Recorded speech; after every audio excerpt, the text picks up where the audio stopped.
Ladies and gentlemen, Keith Chillen here, and I'm back with another MMATakeover.com special edition. Today's guest is one of the true pioneers of the sport. He made his debut all the way back at UFC 4. He has a 30, 14, and 2 record. He has fought in UFC, Pride, Pancrase, and many other organizations. Ladies and gentlemen, the one and the only Guy Mezger. Guy, how are you? I'm good for a Sunday afternoon. Yeah, we appreciate you coming on. We really appreciate you taking your time, being with us. All our listeners appreciate you coming, being with us. The first question I got to ask you is you got into the sport when it wasn't a popular sport. How did you get into mixed martial arts? Well, it really wasn't even a sport as much as everybody likes to act like it was. It was more of a spectacle, It might as well have been something P.T. Barnum put on, Sure. Because, Art Davies did a really good job, but, he's kind of more of a P.T. Barnum than he is really, a sports innovator. And, but how'd I get involved? Well, I could probably sit down and give you a 3.5 hour psychological breakdown of where Guy Mezger was at that time, but I'll just cut to the chase. Basically, like I said, the UFC came on in '93, and I remember watching it, and I remember just seriously, it's like I thought the whole thing was fake. I thought this is BS, some kind of pro wrestling gimmick, and and it'll probably be horrible and embarrassing to martial arts and blah, blah. So I'm watching it, and then I see Gerard Godot kick two in the face and literally watch his tooth come flying out of his mouth, and I'm like, my jaw hit the ground. I was like, holy crap, this is real. And so it was that, so it was pretty cool, I was like, oh my goodness, this is great. Yeah. And you understand, man, I was about 25 at the time. And what most people don't know, I had a pretty active, very, very active boxing, kickboxing, and full contact karate career that was, going on at the time.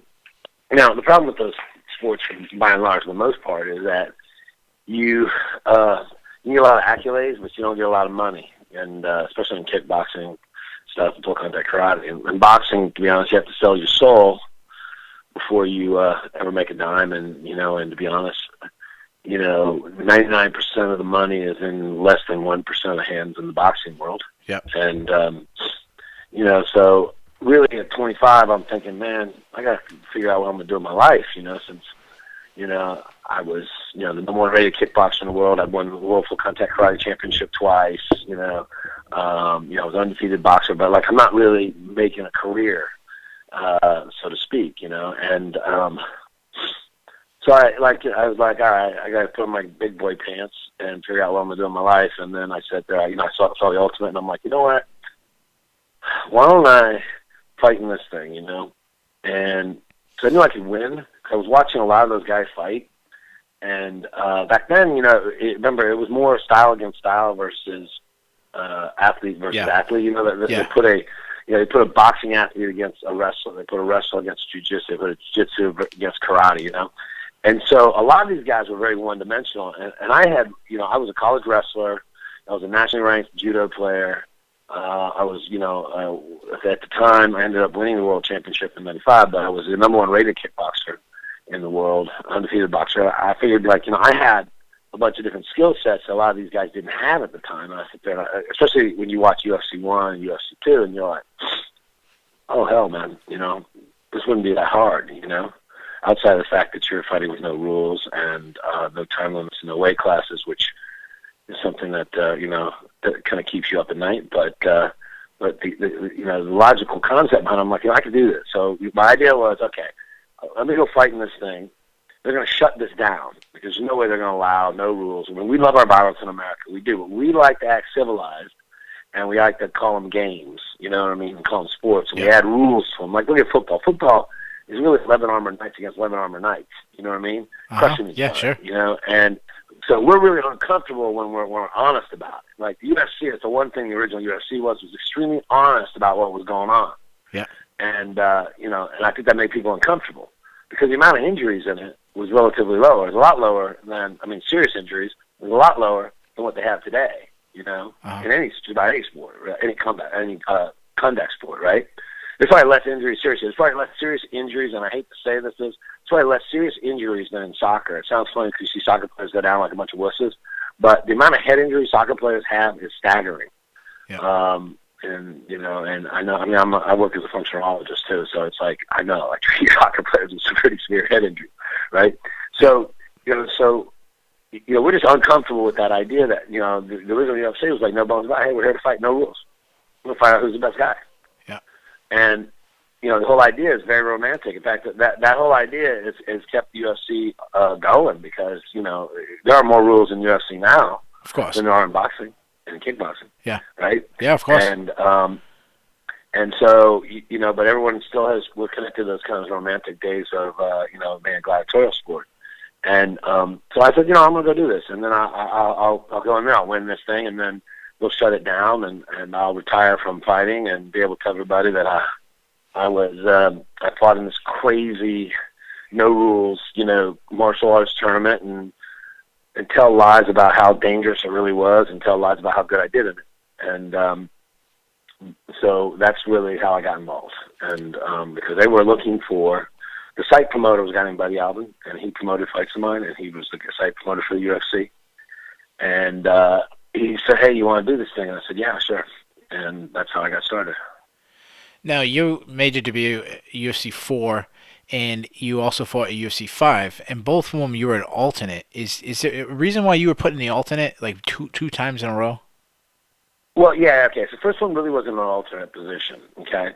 What they had to have something that they would put up in between the final match, right? They call it a challenge match. In my contract, it was called a challenge match. Okay. And basically what they want to do, they want to put somebody in there in between, to give the guys a rest for the final match. Okay. And the deal was is whoever won that got in the tournament next, which was UFC 5. Oh, okay. And I couldn't get in the tournament for some reason. There were two spots that they allowed to have in the UFC. One was that challenge match, which I had with Jason Farron, and the other one was actually in the tournament. But Anthony Macias, who was also a fighter that Buddy Albin promoted, he was also given the opportunity to do that. And basically, to be honest, we just flipped a coin and he won. Oh, okay. And the reason I didn't do it in UFC 5 was that I had become friends with Oleg Tutarov, and Okay. Oleg was going to be in UFC 6. But there was some problem with his visa, and they didn't think he was going to be able to stick around. So, to be honest, he just asked me, if it was okay, if I switched places, and I said I would, and so I did, and that's why I did the fights the way that they appeared. Yeah, Taktarov was training with the Lions Den team for a little bit, right? Yep. You got into the Lions Den, which you see all these teams nowadays, American Top Team, aka all these. I mean, you got all these huge teams. Lions Den was probably the first major team. How did that come along? Yeah. Well, it was really, you see, the team concept that we had there, the original team concepts, are a little different than teams that they have today. You know what I mean? The teams they have today, they basically have guys that will come into training camps at the places, right? You know what I mean? They'll train with top team, Miami or something like that, right? Yeah. And but the original concept, you understand, there was no basis in which we could develop a sporting training method because like this was never done before. So really, it was like, okay, we're going to take these guys all the way up from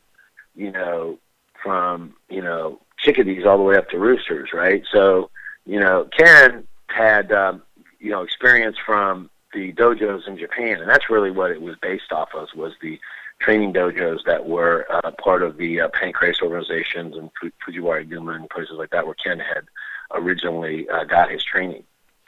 And so, in fact, like those young boy deals, all the young athletes had to shave their heads and all that other stuff like that, like they did in Japan. And, they had to live there and eat there and do stuff like that. And so that was a little different concept. And even Militich's camp was similar to that. A lot of these guys, they lived, eat, and breathed it with the military camp. Yeah. You'll find very few places now that actually bring the guy all the way up from, walks in the door all the way up into the UFC. You don't see too many of those actually anymore. But how did you hook up with the Shamrocks? And obviously there was Jerry Bolander. I think Pete Williams came in the team. Well, how I got was about UFC 3. Basically, they wanted me to fight in UFC 4. They wanted a kickboxer to fight this Canadian jiu-jitsu guy who had a big reputation up there, Jason Farron. Apparently, he had a big reputation where he came from, and they wanted a kickboxer to fight. Because remember, it was style against style back then, Yeah. right? So, so I said, all right, I'll do it. But I want to see what this looks like live because this is, pretty insane stuff. I want to get a feel of what it's like really in real life. And so they flew me out to Charlotte, North Carolina, for UFC 3.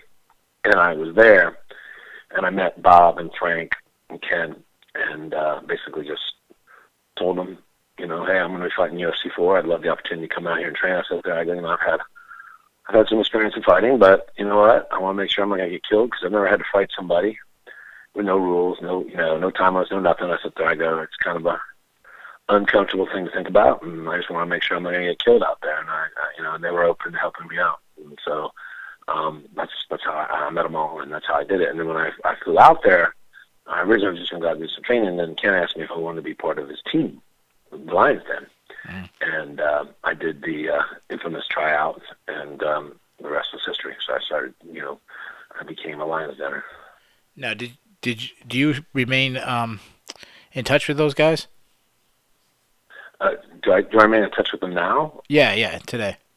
Yeah. Oh, yeah. I talk to Frank a little bit more than Ken these days, but yeah, I stay in touch with them. Okay. So now you've fought some of the biggest names. You got some huge wins on your career: Tito Ortiz, Yuki Kondo, Sammy Schilt. The list goes on and on. Is there one win that you're most proud of? Yeah, I'll probably say my win against Funaki was probably my And my Pancrase. best one, mainly because it wasn't the most exciting match I ever had. But Funaki, he had beaten me twice, and he had broken my leg one time. He broke my arm the second time, and at the time Funaki was the top of his game, and he was the guy you had to look out for. He had great skill stand up, and his submission game was good. He was okay wrestler, like American, folk style wrestler. He was okay at that, but his real strength was his submission ability and the striking, and he beat me twice. And so with him, just the victory was sweet because one, he jacked me up pretty good when the first time I fought him, and then my fight with him, I beat him up really, really bad, and so I kind of got a little revenge for having a broken arm from him, and it just it was like I said, it wasn't probably my most exciting fight, but it was by far my smartest fight, and I really I was like, all right, this is how you beat somebody who's better than you. And just to correct me, you won the King of Pancrase that night, correct? Yeah, I fought him for the King of Pancrase when I beat him. Now let's flip that question. Is there one loss that you wish you could avenge more than any others? Yeah, about every one of them. Listen, I hate losing. I hate losing to the point that I probably should be on a fucking psychiatrist couch somewhere. You know what I mean? Trying to figure this out. There's not a fight, that I had that I ever was really handled in. I never, I've been knocked out, but I really was either winning the fight or handling the fight pretty good. Yep. I don't ever really feel like anybody that ever beat me, that I couldn't beat, and so me, losing just doesn't sit well, and it's not a personal thing. I'm friends with a good chunk of the guys that I've had fights with, you know what I mean, and but I just would want to have the fights again just because it's my nature. I just don't like to lose. Now, I've been a fan of mixed martial arts for, I think it's 21, 22 years now. It was UFC 6. It was the one you talked about. Oleg Taktarov ended up winning the championship over Tank Abbott, and that was the first time I experienced MMA. So I'm a lot different than a lot of people. A lot of our listeners are newer listeners. They might not be know you, but obviously, me growing up in MMA, Guy Mezger was a household name. So just to I just want to give people, let them know some of the guys that you have fought. Um, you fought Bass Rutten, you fought Tito Ortiz, Masakazu Funaki, who you just mentioned, Chuck Liddell, Vanderlei Silva, Little Nogueira, Sammy Schill, Yuki Kondo, Ricardo Rona. I mean, Yeah. you have fought the who's who of early MMA, and even the uh, I want to say what it would be, but like the late 90s, early 2000s, which I still is probably my favorite time period of mixed martial arts, the rise of Pride and UFC and us. Is there one guy that you never got to face that you wish you could have? Well, one guy that I didn't get to fight that I Yeah, I wanted mean, to like fight. I just went through a list, and I know some of our Yeah. newer listeners don't know who I mentioned, but guys who've been around watching MMA, I just named all Hall of Famers. These are the best guys. Is there one guy that you never got to face that you wish you could have? Um. Wow, that's a tough one. Um. Because for me, to be honest, man, I mean, I was like, yeah, when I got into the athletics, it had a lot to do with the fact that I was kind of an insecure kid growing up, Okay. and I was a good athlete, right? So my life evolves around athletics because that's where I built a lot of my self-esteem and stuff. So at a very young age, I said, listen, I'm going to be a somebody. I'm going to do something I'm going to be a somebody, right? And so the only way you become a somebody when you fight is when you fight somebody. Okay. And so, people look, oh, you fought these. That's right, because in order to be remembered, you got to do something to be remembered, Sure. And that's kind of where I want to be. So, I mean, I don't really have, it's hard for me to come up with like one, like, oh man, I can't really.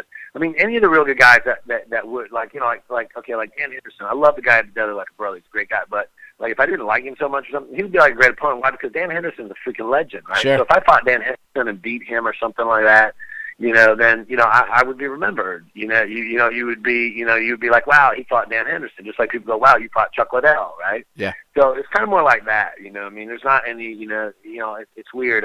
I'm actually good at a skill set I don't necessarily like to do. I don't necessarily like to hurt other human beings, but Yeah. kind of good at it. It's kind of weird. One guy, when I think about your career, that I wish you could have faced, and anybody who's ever listened to me knows my rants on Hoist Gracie. I would have really liked if you seen you fight Hoist Gracie because I think you would have beat him. I think you would have beat him fairly easily too. I think he wouldn't have been able to take you down, and I think you would have knocked him out on his feet. Who were you saying again? I'm sorry. So Hoist Gracie. I think you would have. I think you would have. I think you would have knocked him out. Yeah, yeah. Well, if you ask me, I think I knock everybody. Yeah, of course. Yeah. I mean, you probably think you could walk in there I'm now. not the subjective guy to answer that for Yeah. you. I mean, because I feel like I mean, I have a good wrestling base and difficult to take down, and when I get taken down, it's difficult to hold me down, and I can knock you out. So. Well, I don't want to get off on a tangent, but anybody who's ever listened to me have heard my rants on Hoist Gracie. Obviously, the guy pioneered the sport. He's great. I mean, his whole family pretty much started the sport. But I hate people who don't know history. A lot of people hold him up. People put him in the top 25 all time. I think that's insane. Ken Shamrock beat him. Ken Shamrock beat him at UFC. What was it? UFC 5. UFC 5. They 40. Hey, you do me a favor. You're breaking up on me a little bit. Oh, I'm Can you sorry. speak a little bit? No worries. I just want to make sure I'm sorry. you're kind of getting Uh-oh. catching every other word. Oh, I apologize. We might have difficulty. My tech guy's gonna start working on that. He's just said we're breaking up a little bit. One thing I was just saying is a lot of people hold up Hoist Gracie, and obviously everyone has respect for him. But a lot of people who don't know think of this guy as he was untouchable. He fought Ken Shamrock the second time they fought, and if there was a judge's decision, Ken Shamrock wins that fight. Yeah. Well, the thing with Hoist is, he's very one-dimensional, and but he's really good at it, right? And Ken's last fight, I'll be honest, the last fight that they had, the whole thing was kind of a circus deal, Yeah, of course. And so it was like I'm just like nodding my head at it, but yeah, I mean with Hoist, the thing I like my skill set against Hoist is like there's like Hoist couldn't take me down. I mean if I gave Hoist basically my leg, and hopped around on one leg, he still couldn't take me down. Yeah. And I think that's what was I think the thing that Sakuraba brought out, was okay. this is how you fight him.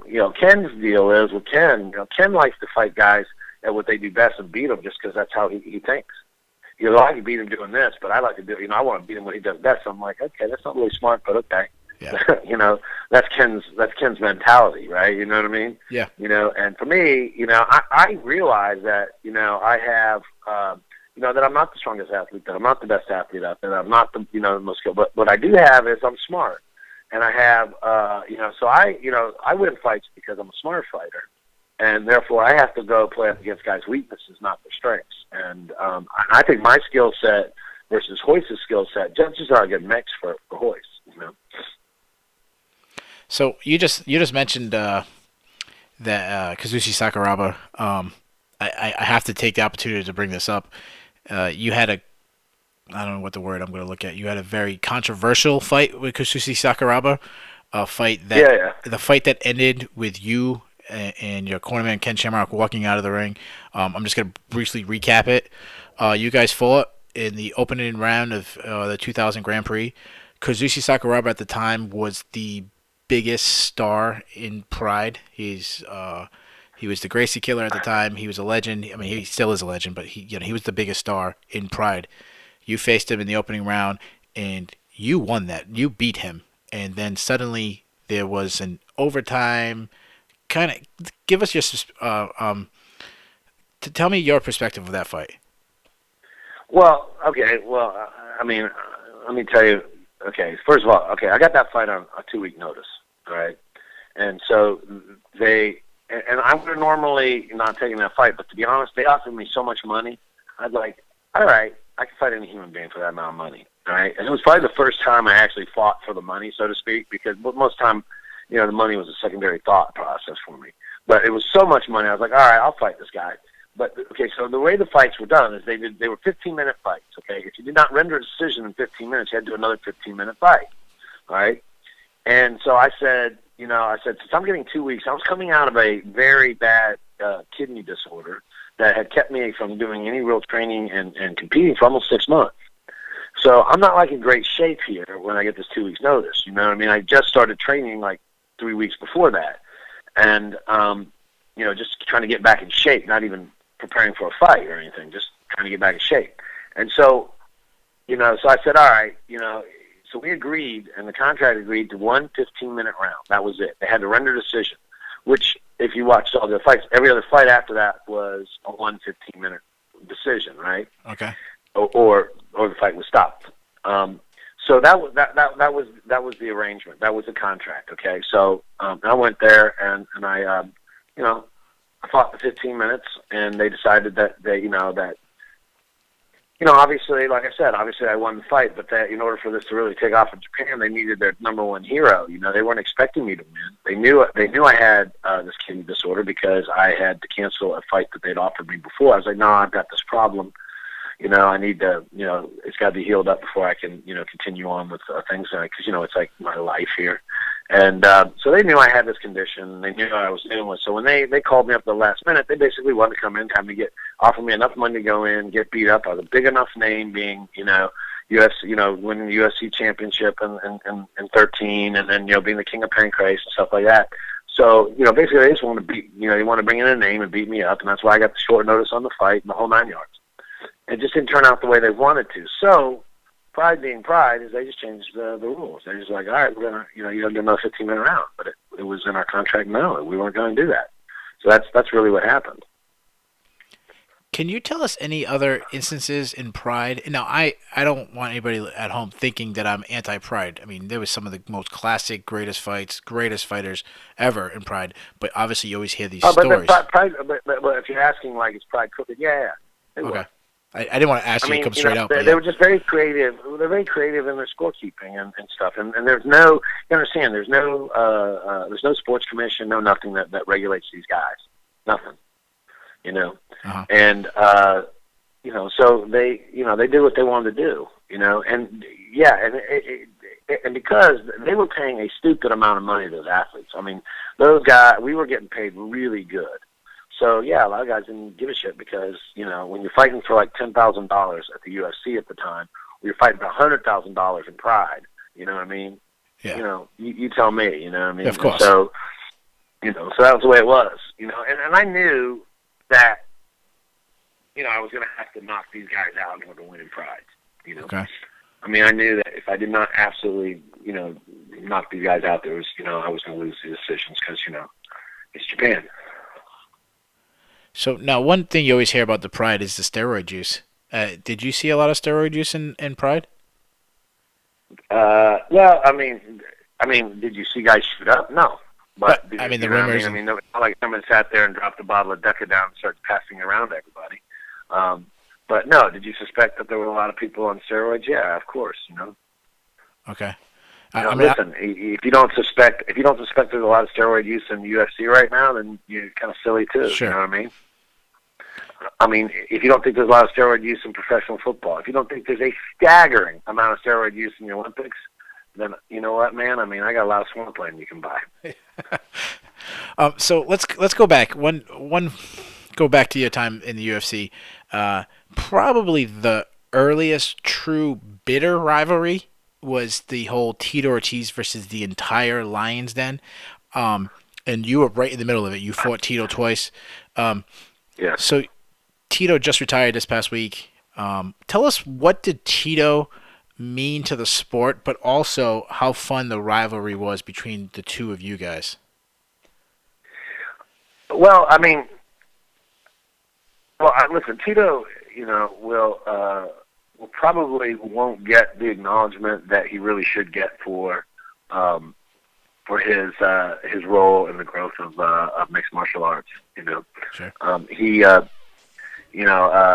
lot has to do with the fact that you left the UFC, and the UFC does a really good job of not, like, if you leave the UFC and stuff, then they don't really, they don't really promote you that much. You know what I mean? You're kind of shelved a little bit.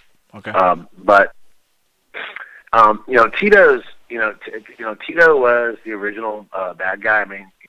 People look at Tank Abbott and stuff like that, but the problem with Tank Abbott is, and it's not actually discouraging Tank Abbott, is that he didn't really look like an athlete, and he didn't sell himself like an athlete. And people don't realize that Tank Abbott actually did things like he ran marathons. I mean, I'm not kidding you. Oh, I didn't know that. He was a much better athlete than he portrayed, and he portrayed this whole thing, I'm stepping off a bar stool, but that's not really the case. He really actually trained, but he really was a hard sell because he did look like a brawler, right? You know what I mean? He did look like that, and he would lose to the good, skilled athletes that, he'd lose to the good wrestlers, he'd lose to the good guy, strikers and things like that. Yeah. He put up a good fight and all that, but he would lose.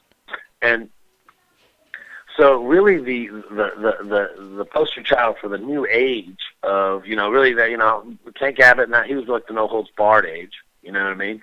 So the translation into the mixed martial art age, Tito was the original kind of bad boy for that. And he was either well liked or well disliked, and but either way people tuned in to watch him fight. And so he did he did a really good job about that, hats off to him. He made a career at a time when it was very difficult to do it. Now, obviously, you gave Tito his first loss. A lot of people might not know this. Yeah. And then he ended up fighting you later on. There was beefs with, I think, Bolander had a beef with him. Obviously, Ken had 3 fights with him, all heated. Did Tito get underneath your skin at all? Like, it seems like a lot of people, like Conor McGregor is a huge star right now, and he gets on people's skin, and it's like this whole transformation of this trash talk, and people forget that Tito was the first guy to really be doing it with the t-shirts and doing the grave digger thing where he's digging someone's grave when he beats them. Did he ever get underneath your skin? Yeah. Not really. You forget I had a whole career before there was mixed martial arts, you know what I mean? I experienced all that crap, back when I was 20 years old, when I was, when I get upset about stuff like that, So none of that stuff really bothered me, What bothered me was I just wanted to win the fights, Sure. You know what I mean? To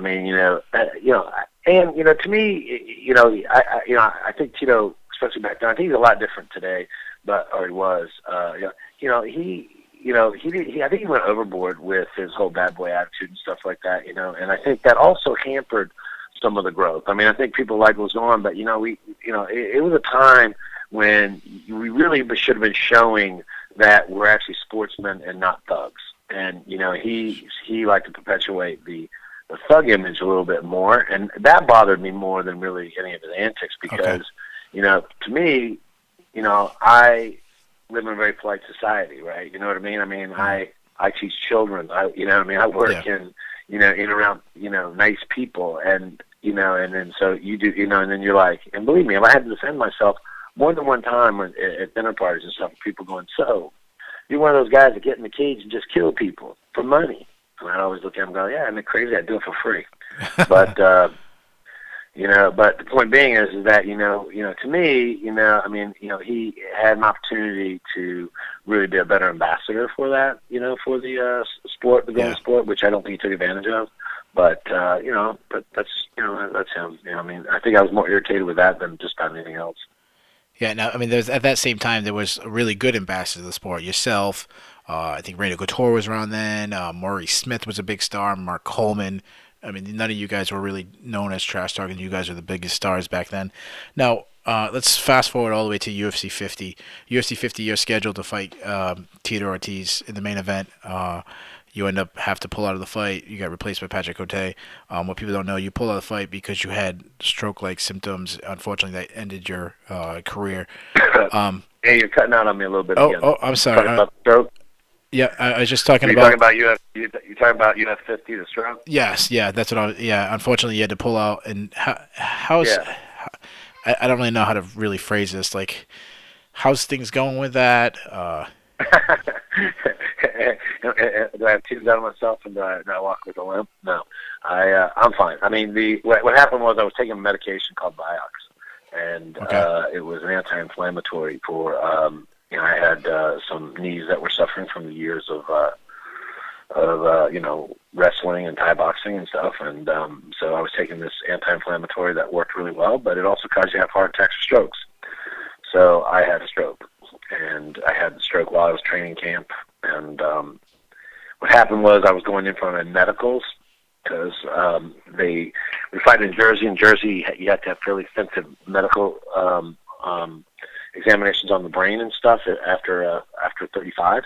And so I had to do all the medicals for that. And when I went in there, they looked at me and they're like, "You had a stroke like within the last 48 hours." Jeez. And but I didn't even know I had the stroke. It wasn't like really. People like I fell down, I blacked. No, it was nothing like that. It was nothing like that. I didn't even know I had the stroke. And no side effects today. No. It affected part of my brain that is more of kind of an emotional center. I remember sitting down talking to a neurologist with my wife, and the neurologist going, well, the area that affects tends to send information. You may be grumpier or angrier at times, and you got to be aware. My wife started laughing. Actually, laughing. He goes, nobody will ever notice that. He's grumpy all the time. So, but actually, that stroke caused me to, besides retire, it made me go back and go to school for medicine. I became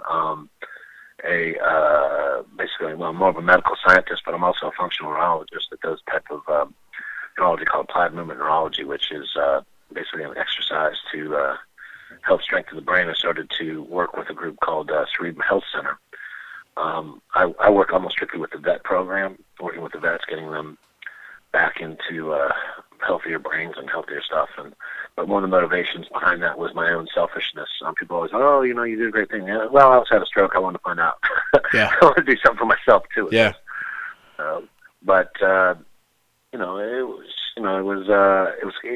It's not like necessarily the way I want to go out. Because I really was contemplating retiring after the fight with Tito. The only reason I would have stuck around was that they told me that my fight with Tito, if I had won the fight, then I would have had a chance to fight Chuck, which I would have, obviously loved to have the opportunity to fight him again, because I want to, I lost to him. So you end up going back to school and getting this really impressive degree. Not bad for a guy who fought people and, as you just said a minute ago, fought people to the death for money. That's very impressive to do that. Well, you got the problem is with most people, and this is the sad thing about this business, is that this is the highlight of most people's lives. And the way I feel like it, that this is my fight career was just a part of my life. I mean, it was a stage in my life. I enjoyed it a great deal. But, I mean, how many times you want to hear the story about how I choked out Tito Ortiz or how I did this? I mean, I believe me, I change the story up and make it better sounding every time I have the thing, but there's only so much creativity you can do after a few years, Yeah. And, man, you become boring that way.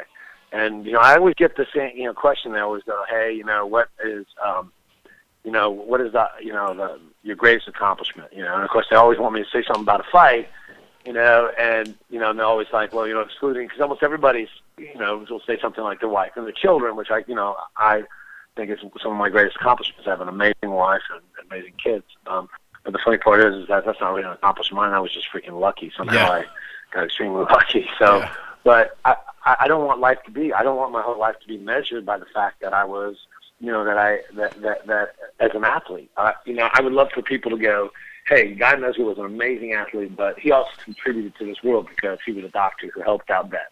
And he was like, to be honest, and we're developing a nutraceutical. We actually did. We're going to trials right now. I did actually made this. That is for attention deficit, right? And really, wow. ADD and ADHD. So, I have an opportunity here to change the way,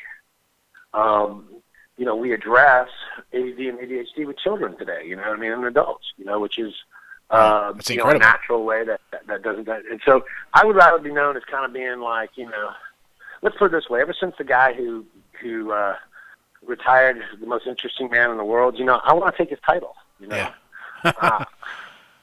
I mean, I figure I got to do some pretty cool stuff, in order to do that. So I figured, being a world champion fighter, being a doctor, marrying one of the most beautiful women on the planet, that's a good start. That is a very good start. In order to do that, and I got to present my resume to Dos Equis, Yeah, that's a very good start. One thing you didn't. I drink Dos Equis. That's the crazy part, Yeah. Well, one thing you didn't mention is that you own your own gym in Dallas.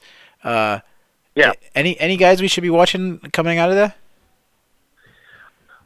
Actually, I got a guy named Evers Anderson. He's a really great athlete. I mean, he is. We're having a pro debut soon. Guy, can you just say his name one more time? I missed it.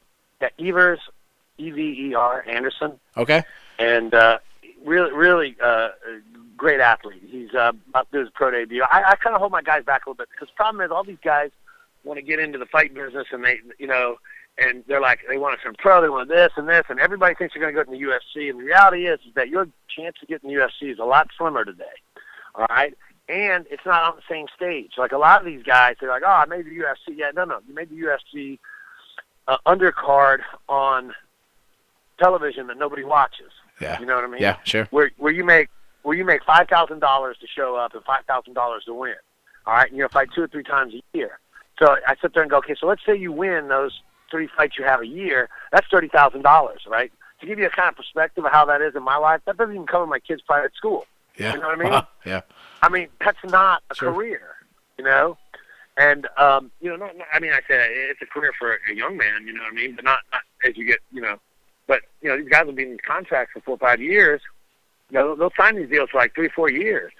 And they'll be like, oh, I got a 6-fight contract. No, you really didn't. What you did is you got locked into 6 fights.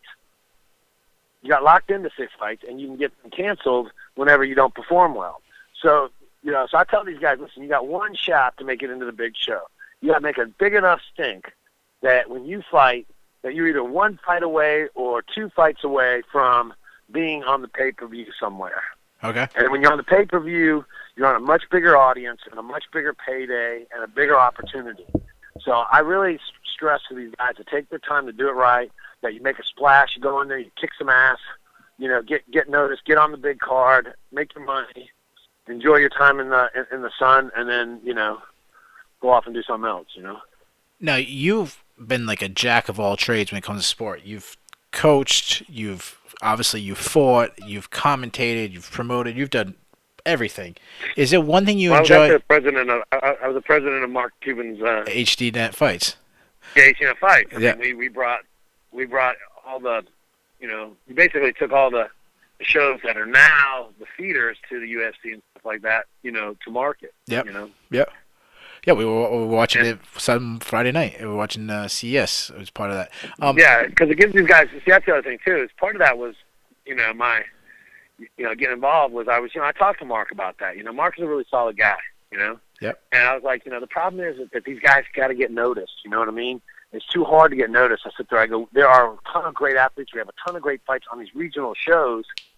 And really, as much as everybody wants to blow up to be the next UFC, it's not going to be too many of those. But you can be a really good B plus show, and have a opportunity to make a splash, make a good make a really good television for us, but also give these guys an opportunity to get seen, get noticed. You know what I mean? See Sure. the guys out there that like back when Joe so was part of the thing, get noticed. You know what I mean? Because he'd call everyone and go, hey, this guy that fought on your thing, and I'd be like, yeah, you say you're holding. And so, so I thought it was like a really, when it comes to my giving back to the fight business outside of trying to get these guys to come to Cerebrum and take care of their brains, which is probably the best thing I do for them. But there are opportunities, developing the model for Jax's fights now, but developing the HDNet fight deal to give a platform for these guys to be able to be seen, get known. I think this is probably one of the better contributions I did for Sure. mixed martial arts. One thing, last night we had a UFC card, and I love watching the regional guys. There was a guy who fighting last night. You're probably familiar with. He's from your area, Jordan Johnson, and a lot of guys didn't know about him, but I got to see him on the regional. I've seen a lot of his fights on the regional. Oh, Johnson, yeah. Yeah, and before he fought, a lot of people were taking his opponent, and I said, "You're crazy. This guy Jordan Johnson, he's legit." And I picked him. I got him in my DraftKings league. He made me money, so thank you, Jordan Johnson. Thank you for all the regional promotion. Helped me out. One thing I want to ask you, we start wrapping up. So you've coached, you've been a president of HDNet Fights, you've fought, obviously, you've done some commentating for the Chuck Norris series. Is there one thing you enjoyed over all the rest? I know that's a loaded question. Yeah, I mean, the problem with that question is simply that, like, okay, so there are times in your life where, all right, so like near the end of my career, I was kind of done with fighting, you know what I mean? So when the transition to fighting came along, like, I'll be honest, I think that, outside of the fact that I really didn't want to go out with having a stroke, you know what I mean? But the transition, into other things, it just seems like where, I'm at where I'm supposed to be at the time in my life, right? And okay, so Guy Mezger, is a television guy, you know what I mean? Yeah. That was a good thing. Like, I enjoyed the hell out of that. Now, I left that because, when they mixed with Access TV, I realized that my position probably wouldn't be needed anymore. And to be honest, I had just finished up my stuff, and I started an integrated medical practice with a doctor's group, and so it was like that's where I wanted to go. Okay. So that's when I left HCNet, and so it was a good transition. But I'll be honest, I thought my favorite time, I think is my time. Would probably be like my time with Tank Craze and the guys, me and Frank, and Vernon and Ken and everybody and Jason, and it was just a good time. There was a lot of camaraderie and stuff, and that was a really great time, fun time in my life. We're getting paid really good money to go over there, and it was just kind of a cool time in my life, And that's kind of like when I won the UFC.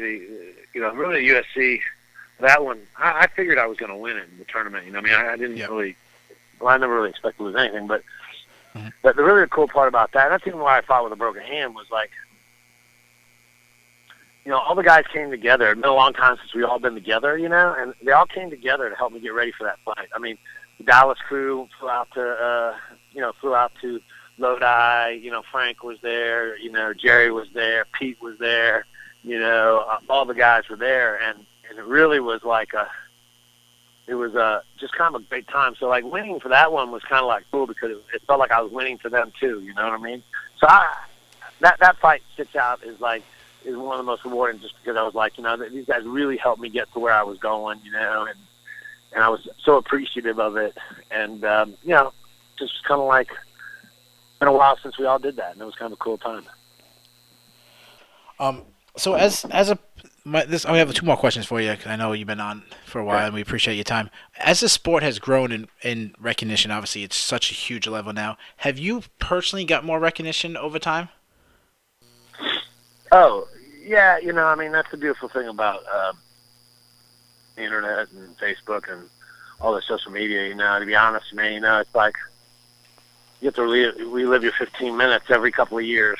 You know, and because there's the UFC has actually kind of done something cool. They really have done a good job about bringing some of the guys like me and Mark and all that, and acknowledging our contribution to the development of mixed martial arts. Uh-huh. And a lot of people do. It's like funny because there are kids that literally, I was retired before they were born, Okay. Yeah. and and they'll know who I am. They're like, yeah, I know who you are. You're Guy Mezger. I'm like, how would you know who I am? I mean, you're like 15 years, old. I retired 15 years ago. Yeah. And hold on one second. Okay. Sorry. It's okay. Talking to me. I'm like, I'm doing an interview. Damn it, give me a break. But anyways, yes. Okay, so I know you've been really busy. I just want to let you go. We appreciate your time. I appreciate that you're really getting the recognition because if it wasn't for guys like you and guys like Mark Coleman and Tito Ortiz and Ken Shamrock and Hoist Gracie, all these guys, I mean, the list can goes on. If it wasn't guys like you, we wouldn't have the John Jones and the Conor McGregors and Anderson Silvas and all that. So we appreciate what you've done for the sport that I absolutely love and I'm obsessed about. So my last question to you, Guy Mezger, and it was an absolute honor to get to speak to you. I got to watch pretty much your entire career. Someone I grew up rooting for. My last question to you is have you submitted to the takeover? Oh, brother, I have submitted to the takeover. All right, just say, Guy. This is Guy Mezger. We gotta get your name. This is Guy Mezger, and I have submitted to the takeover. Guy, we thank you so much for coming on. We wish you luck in all your endeavors in life and everything you do. And we I wish appreciate that. and Thank we you. and we welcome you to the MMA Takeover family. Yeah, anytime, guys. Just give me some heads up if you got something interesting. I'd love to. Very few human beings love to hear themselves talk as much as I do. So you're in Okay. All right, ladies and gentlemen, that was another special edition interview of the MMATakeover.com. We thank you for listening. To continue to receive the best MMA coverage around, head over to our website, themmmatakeover.com. That's themmmatakeover.com. You can also like us on Facebook, follow us on Twitter and Instagram, and subscribe to our YouTube channel. Thank you.